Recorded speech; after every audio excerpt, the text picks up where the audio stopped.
ఇదా ఫ్రెండ్స్, ఇది చూడండి. ఇదేదో ఒక ఈగది ఈగదనొచ్చో లేకంటే పురుగుతో ఏదో రెక్క కాలు ఇరిగి పడిపోయి ఉంది. ఇది వచ్చి ఈ పాలకోవలు ఇక్కడ ఉన్నింది. నేను తింటా ఉన్నాను, ఇక్కడ కనిపించింది. ఇది వచ్చేసి నేను ఎక్కడ వర్ధాయపాలెంలో లేమా ఇది లతా స్వీట్ షాప్ అంట. చూడండి, ఇక్కడ కొన్నాను. లతా స్వీట్ షాప్ స్టాల్ అంట, ఇక్కడ కొన్నాను. నాకు అప్పుడే అక్కడ కొంచెం తేడా వచ్చింది. వాడు రేటు కూడా 200 చెప్పినాడు రేటు. ఇదండి చూడండి, ఇది ఉన్నింది దీంట్లో, ఉన్నింది. తింటా ఉంటే ఇది బయటపడింది. తర్వాత వచ్చి నేను పాలకోవ 4 ఐటెంలు అడిగితే మొత్తం ఒకే ఐటెం వేసాడు. మొత్తం ఇయ్యే 1/2 kg వేసాడు. మొత్తం ఈ ఐటెం మాత్రమే వేసాడు. అది కూడా 200 చెప్పాడు. అదే పక్క షాప్లో అడిగితే 1/2 kg 180 రూపాయలు ఏమో చెప్పారు. చూడండి, అందులో ఇది ఉంది. నాకు ఇది కనిపించింది.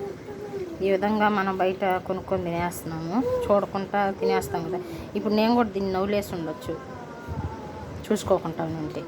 అదట నా కళ్ళు దీని మీద డౌట్ నింది కాబట్టి ఎతకతా ఉన్నాయి. డౌట్ లేకుంటే పాలకోవంటే అయిపోద్ది అనమాట, ఇంకా నిలవదు. ఇదండి, దీంట్లో కూడా ఏదో ఉన్నాయి, ఏమున్నాయో తెలీదు. ఇంకా నాన్న చూసుకొని తినాలా.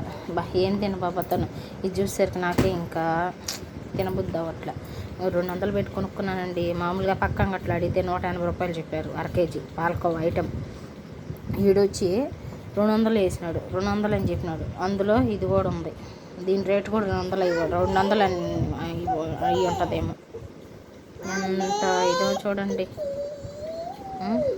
లతా స్వీట్ షాప్ అంట. నాకు అప్పుడే డౌట్, ఏంది వీడు ఎంత రేటు చెప్పినాడా అని నాకు డౌట్. కానీ ఏం చేద్దాం, తీసేసుకున్నా.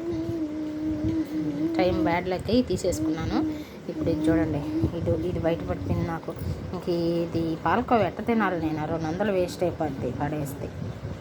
చూడండి, మీరు కూడా కొనుక్కున్నప్పుడు చూసుకోండి, మంచి బేకరీలో తీసుకోండి. ఉంటాయి, మంచి బేకరీలు ఉంటాయి. నేనేంటంటే కారు ఆపే దానికి బాగుందని చెప్పి అక్కడ తీసుకున్నాను. ఇదండి, ఈ రెక్క బయటపడిపోయింది నాకు. ఎట్ట చేయాలి ఇప్పుడు నేను? ఆ స్వీట్ అంతా పడేయాల. 200 పెట్టి తెచ్చుకున్నాను.